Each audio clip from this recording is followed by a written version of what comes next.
ওনারা এনজিও ভালো পারবেন, রাষ্ট্র পরিচালনার ব্যাপারে একটু সন্দেহ আছে।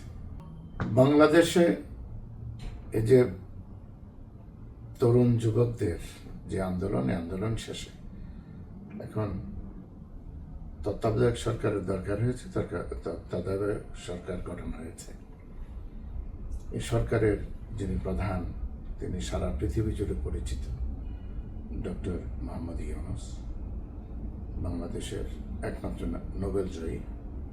কিন্তু নোবেল আর অনেকে পেয়েছেন, কিন্তু বাংলাদেশের এই সন্তানের যে সুনাম, সুখ্যাতি পৃথিবীব্যাপী, এটার গৌরব আমাদের সমগ্র বাংলাদেশের।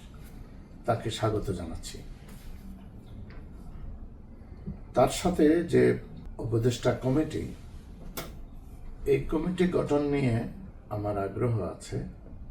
আগ্রহটা হচ্ছে তারা রাষ্ট্র চালনা, এই সময়টাও এই পরিস্থিতি অতিক্রম করা, এটা কতটুকু পারবে না পারবে ইত্যাদি দিকগুলো নিয়ে আমার কাছে মনে হচ্ছে ওনারা এনজিও ভালো পারবেন, রাষ্ট্র পরিচালনার ব্যাপারে একটু সন্দেহ আছে। এই জন্য এটার মধ্যে আরও কিছু অভিজ্ঞ মানুষ, বিশেষ করে মিলিটারি ব্যাকগ্রাউন্ডের অভিজ্ঞ মানুষ লাগবে।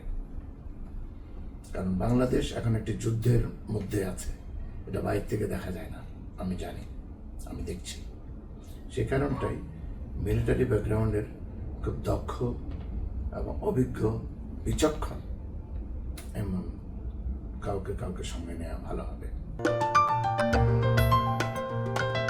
জয় বাংলাদেশ টেলিভিশন, মানুষ মানুষের জন্য, দেশপ্রেম স্বদেশের জন্য।